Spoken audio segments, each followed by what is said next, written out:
پتہ ہی نہیں ہے کہ اس حکومت کے پاس مینڈیٹ اصلی ہے یا جیلی، اور ہماری پٹیشن سپریم کورٹ میں پڑی ہوئی ہے 184(3) کی کہ چیف جسٹس آف پاکستان اس پہ جوڈیشل آڈٹ کرے۔ اور کل عمران خان صاحب سے ملاقات کے دوران میں نے ان کو یہی بات کی، اور عمران خان صاحب نے کہا کہ میں اپنے وکلاء کو کہوں گا کہ وہ چیف جسٹس آف پاکستان کے پاس سپریم کورٹ میں جو پٹیشن ڈالی گئی ہے اس پٹیشن کو محترم چیف جسٹس صاحب اٹھائیں اور اس پورے الیکشن کا آڈٹ کریں کہ چیف جسٹس صاحب آپ نے کہا تھا کہ الیکشن پتھر پہ لکیر ہے، لیکن اس پتھر پہ لکیر پہ فارم 47 کی سرخی چڑھا دی گئی، اس کی روشنائی ڈال دی گئی، اصل الیکشن تو ہوا ہی نہیں، اصل الیکشن کا مینڈیٹ تو آیا ہی نہیں۔ اس لیے اس وقت بیرسٹر گوہر بھی کھڑے ہیں، سینئر لائر بھی ہیں، چیئرمین بھی ہیں، ان کی موجودگی میں کل عمران خان صاحب نے یہ بات کی کہ 184(3) کی جو پٹیشن ہے اس کو سپریم کورٹ اٹھائے اور اس پورے الیکشن کو آڈٹ کرے۔ اس کے بعد فیصلہ ہوگا کہ اس ملک پہ حکومت کون کریں گے، کیا وہ جو فارم 47 والے ہیں یا وہ جو فارم 45 والے ہیں۔ آج کا بجٹ فارم 47 والوں نے دیا ہے، آپ اقتدار پہ تو بیٹھ گئے لیکن آپ کے پاس حق اقتدار نہیں ہے۔ میں دوسری بات یہ کروں گا کہ اس وقت اس پورے الیکشن پروسیس کے جو دھاندلی ہے اس کے خلاف اسد کیسر صاحب کھڑے ہیں، یہ ایک اتحاد کو لے کے چل رہے ہیں عمران خان صاحب کے حکم پہ، ان کے ڈائریکشن پہ۔ اب یہ عید کے بعد ایک نیا فیز شروع ہوگا۔ میں ارباب اقتدار کو یہ کہنا چاہتا ہوں، ہوش کے ناخن لیں۔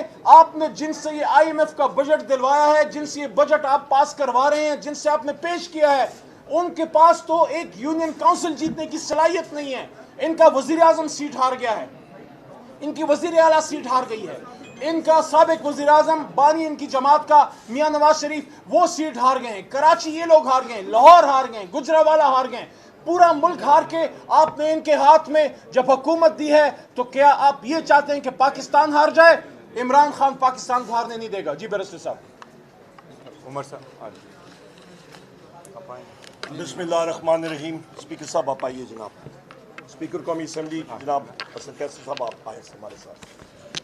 بسم اللہ الرحمن الرحیم۔ خواتین و حضرات، پاکستان کے جتنے شہری آج ہمیں سن رہے ہیں یہاں پہ پارلیمنٹ ہاؤس سے ہم لوگ آپ سے مخاطب ہیں، میں یہاں پہ واضح طور پہ بتانا چاہتا ہوں کہ یہاں پہ میرے دائیں طرف میرے پارٹی کے چیئرمین بیرسٹر گوہر علی خان صاحب، سابق اسپیکر جناب اسد کیسر صاحب، سینئر پارلیمنٹیرین جناب علی محمد خان صاحب، جناب شفقت عوان صاحب ایڈوکیٹ صاحب، ہمارے باقی ساتھی ادھر کھڑے ہیں، ذوالفقار صاحب کھڑے ہیں۔ یہاں پہ میں واضح طور پہ بتانا چاہتا ہوں کہ آج پارلیمنٹ میں پہلی بار بجٹ کے دوران اتنی اہم اور گلیئرنگ آئینی خلاف ورزی ہوئی ہے کہ میں آپ کو بتا نہیں سکتا۔ میں نے اسی ایوان میں الحمدللہ 4 بجٹ پیش کیے ہیں۔ میں خود انرجی اور اکنامک افیئرز اقتصادی امور کا میں وزیر رہ چکا ہوں۔ یہ بجٹ پروسیسز ہم لوگ سمجھتے ہیں۔ میں واضح طور پہ بتانا چاہتا ہوں کہ آرٹیکل 73 کے تحت آپ آئین پڑھیں، جس وقت وزیر خزانہ کی سپیچ شروع ہوتی ہے، اینول بجٹ سٹیٹمنٹ، وہ دستاویزات کرنٹ ایکسپینڈیچر کے والیوم 1 والیوم 2، وہ آپ کی پنک بکس، آپ کی اکنامک سروے، آپ کے ٹیکسیشن کے ڈاکیومنٹس، وہ سب کچھ وہاں پہ لے ہونا پڑتا ہے۔ خواتین و حضرات، یہاں پہ ہمارے میڈیا کے آپ رپورٹر جو اس کے ساتھ ڈیل کرتے ہیں، آپ خود اس چیز کے آئینی شاہد ہیں۔ یہ پہلی بار پاکستان میں ہو رہا ہے کہ ہم لوگ ہر فیلڈ میں ہر دن یہ فارم 47 کی حکومت یہ کوشاں ہے کہ یہ جتنا بڑی بنانا ریپبلک پاکستان کو بنانا چاہتی ہے وہ ہر دن اپنا ریکارڈ توڑ رہی ہے۔ ہم لوگ اس کو کنڈیم کرتے ہیں۔ آج کا بجٹ معنی خیز ہو ہی نہیں سکتا، یہ کوئی معنی نہیں رکھتا۔ ایک فائنانس منسٹر کی سپیچ یہاں پہ اس کی اردو ورژن لکھی گئی ہے، دی گئی ہے، انگریزی ورژن بھی نہیں دی گئی، نہ سی ڈی کوئی دی گئی ہے۔ وہ بجٹ ڈاکیومنٹس میں ہمیں کیا معلوم کہ کل اس میں وہ ہیر پھیر کر کے وہ کہتے ہیں جی یہ ہم نے بجٹ پیش کیا تھا۔ سینٹ کو جو وزیر خزانہ نے وہاں پہ پڑھ کے سنانا ہوتا ہے کہ میں سینٹ کو دے رہا ہوں، تو وہ کون سے دستاویزات سینٹ کی standing committee on finance and revenue کو آج بھیجے گئے جب وہ ہاؤس میں ہی نہیں لے ہوئے، جب ہاؤس کی پراپرٹی اسپیکر صاحب وہ ڈاکیومنٹس نہیں بنے؟ تو یہ تو ایک معنی خیز چیز ہے۔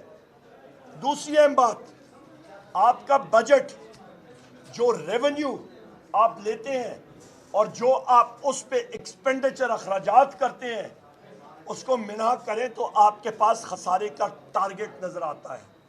میں اس کا مطالعہ کر رہا تھا، مجھے کم از کم یہاں پہ غور سے بھی میں مطالعہ کروں گا، پر مجھے کم از کم ہمیشہ آپ کا جو ٹارگٹ خسارے کا ہوتا ہے وہ پہلے صفوں میں آتا ہے۔ یہ بجٹ اس والیوم کا ہے، اس میں یہ خسارہ ہم لوگ ٹارگٹ کر رہے ہیں، وہ انہوں نے دیا نہیں ہے۔ خواتین و حضرات، جس کو کہتے ہیں نا گرگ دھندا، یہ وہی فارم 47 فارم 47 والی جعلی سرکار نے ملک کو ایک چکمہ دیا ہے اور ایک جعلی بجٹ آپ کے سامنے آج پیش ہوا ہے۔ اس کو ہم لوگ مکمل طور پہ رد کرتے ہیں۔ یہ قوم کے ساتھ، پاکستان کے ساتھ مذاق ہے۔ یہ جتنے لوگ فائنانس سمجھتے ہیں، آپ ساتھی پریس کے آپ سمجھ رہے ہیں کہ ایک جعلی بجٹ ہے۔ اس کے ساتھ ہم لوگ آگے آتے ہیں، یہاں پہ انہوں نے کہا جو اکنامک سروے میں کہ 2.3% گروتھ ریٹ آئی ہے جی ڈی پی میں۔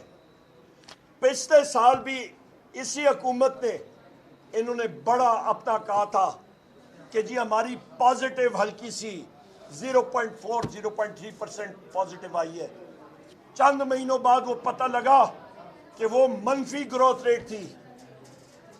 یہ بھی خواتین و حضرات، یہ بجٹ جو یہ پیش کر رہے ہیں یہ در حقیقت صحیح گروتھ ریٹ نہیں ہے۔ پاکستان کا کوئی شہری مجھے بتا دے کون سے شعبے میں یہاں پہ ترقی ہوئی ہے؟ یہاں پہ یا گندم کی فصل آئی تو پاکستان کے کسانوں کے جیب میں بیرسٹر صاحب کون سا پیسہ گیا؟ وہاں پہ تو پنجاب کے کسان، ان کی گندم وہاں پہ سڑ رہی ہے، ان کے جیبوں میں کچھ نہیں گیا۔ کیوں؟ کیونکہ محسن نقوی جیسے لوگ، یہ ٹاؤٹس آ کے، جب وہ چیف منسٹر تھا اس نے وہاں پہ 450 ارب روپے کی ایل سیز کھول کے باہر سے گندم امپورٹ کی، کیونکہ اپنا پیسہ وہ بھرنا چاہ رہا تھا اپنی جیب۔ یہ وہی محسن نقوی ہے جو کہ ایک میڈیا ہاؤس کا یہ مالک بھی ہے، اور اس کی چند سال پہلے ٹیکس ریٹرنز ہی نہیں ہوتی تھی۔ یہ آپ ذرا چیک کر لیں، یہ میڈیا کے ساتھی ہیں آپ لوگ، یہ ٹیکس ریٹرن جمع ہی نہیں کراتا تھا، اور یہ میڈیا ہاؤس کا مالک تھا۔ یہ پیسہ کدھر سے آیا؟ یہ کرپشن ہی تو اور کیا ہے؟ اور اس کو نوازا جاتا ہے بحیثیت انٹیریئر منسٹر۔ یہ تو ان کی ٹیم ہے۔ اس کے بعد آپ آتے ہیں جناب والا، یہ کہتے ہیں کہ صنعت میں گروتھ آئی ہے۔ انہوں نے کہا ہے کہ آپ کی زراعت 6% سے گرو کی ہے۔ عقل کے اندھو، آپ کو جا کے کسانوں کے ساتھ بیٹھو، وہ آپ کو بتائیں گے۔ یہ دستی صاحب ہیں، یہ ہمارے پنجاب سے ساتھی ہیں، ان سے پوچھیں، ہمارے ساتھی ہیں پنجاب کے بیٹھے ہوئے، شفقت صاحب ہیں سرگودا سے، ان سے پوچھیں، کسی کسان کے ساتھ جا کے زمین پہ بیٹھے چارپائی پہ، وہ آپ کو بتائے گا اور وہ آپ کے سروں میں جوتے مارے گا۔ کیا غلط باتیں کر رہے ہیں۔ اس کے بعد یہ کہتے ہیں جناب صنعت 1.2% سے انکریز ہوئی ہے، اور بھائی آپ کے خود سٹیٹسٹکس شماریات ہیں کہ آپ کا جو قرضہ پرائیویٹ سیکٹر کو دیا گیا ہے وہ 86% اس کا حجم کم ہوا ہے. تو جب آپ کا قرضہ کم ہوا, آپ کا خام مال آپ نے کم لیا, تو آپ کی وہ صنعت, وہ فارم 47 والی صنعت ہے کہ جس نے 1.2% گرو کیا. وہ کوئی اس مشینوں میں کوئی فرشتے آ کے انہوں نے پروڈکشن کی, وہ کدھر سے پروڈکشن آئی؟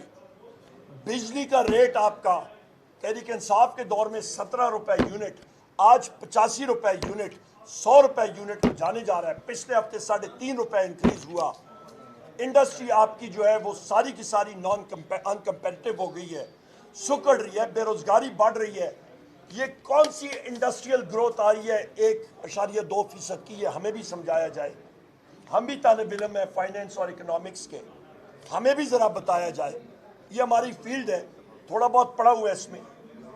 یہ جناب والا آپ دیکھیں, آج باہر مظاہرے کر رہے تھے آپ کے یہاں پہ امپلائیز, وہ کس لیے کر رہے تھے؟ ساروں کے ساتھ پیٹ لگا ہوا ہے. افراد زر دیکھیں, یہ بڑھ کے مار رہے ہیں کہ جو افراد زر کم ہو گئی ہے. یہ عقل کے اندھے ہیں, ان کو بنیادی سٹیٹسٹکس کا نہیں پتا. وہ ٹیکنیکل ڈیٹیلز میں نہیں جاؤں گا. ہائی بیس افیکٹ ہوتا ہے صرف. افراد زر آپ کی بڑھ رہی ہے. بین الاقوامی دنیا میں آپ کی جو کموڈٹی پرائسز ہیں وہ ٹیمپریریلی کم ہوئی ہیں. اسی وجہ سے اسٹیٹ بینک نے شرح سود میں بے تحاشا پریشر کے بعد گورنمنٹ کی فیس سیونگ کے لیے ذرا سی ڈیکریز کی ہے, زیادہ نہیں, وہ پھر بڑھے گی. اس کی بنیادی وجہ 18 ارب ڈالر اکنامک افیئرز منسٹری نے کیلکولیٹ کیے تھے کہ بیرونی ملک دنیا سے وہ اٹھائیں گے. ان کا ٹارگٹ کتنا پورا ہوا؟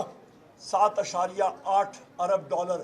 باقیہ سارے کا سارا مقامی بینکوں سے اور آپ کی اسٹیٹ بینک کی ٹی بل چھاپ کے, جو مترادف ہوتا ہے نوٹ چھاپنے کے, جس سے آپ کی افراد زر راکٹ کی طرح انکریز کرے گی, زیادہ ہوگی. اس کے بعد آپ کے روپے کی قدر و قیمت میں مصنوعی طور پہ 275 پہ رکھا گیا. اس کے کیلکولیشنز کے مطابق یہ 350 پہ جانی ہے اس نے فی ڈالر. کیوں؟ کیونکہ انہوں نے امپورٹس کو ریسٹرکٹ کیا ہوا ہے. آئی ایم ایف نے اس فارم 47 کی حکومت کو کہا ہے کہ اپوزیشن کی اونرشپ ہونی چاہیے. ان کی کسی کے ساتھ کوئی مشاورت نہیں, وہ بھی کھو کھاتے میں چیز گئی ہے. بجلی کی قیمتوں میں جو یہ لوڈ شیڈنگ یا ہو رہی ہے یا وولٹیجز میں پرابلم آ رہی ہے, میں انرجی منسٹر رہ چکا ہوں, ہم نے 80% پاکستان میں لوڈ شیڈنگ ختم کر دی تھی. سٹیبل انرجی تھی. آج کیوں؟ آج 85 روپے دے کے بھی آپ کے وولٹیجز بھی کم, بے تحاشا آپ کی لوڈ شیڈنگ ہو رہی ہے. وجہ کیونکہ یہ تیل اور گیس ہی نہیں خرید سکتے. وجہ کیونکہ جیب خالی ہے. وجہ کیونکہ محسن نقوی اور ان لوگوں نے 450 ارب روپے کی گندم باہر سے امپورٹ کی اور اس پہ اپنا خانچہ مارا. آگے چاول کا کرائسس, ایران سے جو پیٹرول امپورٹ ہو رہا ہے یہ سارے کا سارا چاول ادھر جائے گا اس کی پیمنٹ میں, اسمگل ہو کے چاول کا کرائسس آ رہا ہے. اور علی محمد خان صاحب نے بالکل درست کہا کہ پیپلز پارٹی جو اس حکومت کا دوسرا پہیہ ہے وہ بھی نہیں بیٹھی وہاں پہ. اور یہ میں پہلے دن میں نے کہا کہ پیپلز پارٹی اور مسلم لیگ نون, ان کے اپنے لیڈران نے ہمیں کہا تھا کہ ٹائم بتائے گا یا ہم ان کے پیٹھ میں چھوڑا کھومیں گے یا یہ ہماری پیٹھ میں کھومیں گے. تو آج ہو گیا, آپ نے دیکھ لیا, یہ ایک دوسرے کے پیٹھ میں چھڑا کھوم رہے ہیں. اور نقصان کس کا؟ یہ جعلی بجٹ آپ نے دیکھ لیا. یہ تو کچھ نہیں ہے. اس کے ساتھ ساتھ میں یہاں پہ یہ کہتا چلوں, ان ساری چیزوں کو, اور پھر میں جوڈیشری پہ آتا ہوں. ایک بہت اہم 2-3 باتیں ہیں. اس دلدل سے نکالنے کے لیے بہت سخت ریفارمز اور آپ کو ڈیسیجنز لینے کی ضرورت ہے. وہ صرف اور صرف ایک شخص لے سکتا ہے جس کا نام ہے قیدی نمبر 804, وزیر اعظم پاکستان, اصلی وزیر اعظم پاکستان, وزیر اعظم عمران خان. صرف وہ لے سکتا ہے. اور اس کو انشاءاللہ تعالیٰ وہ یہ خود جا کے ان کا دروازہ کھولیں گے اور لائیں گے. یہاں پہ میں یہ بھی کہتا چلوں کہ آپ نے وہ ڈرامہ دیکھا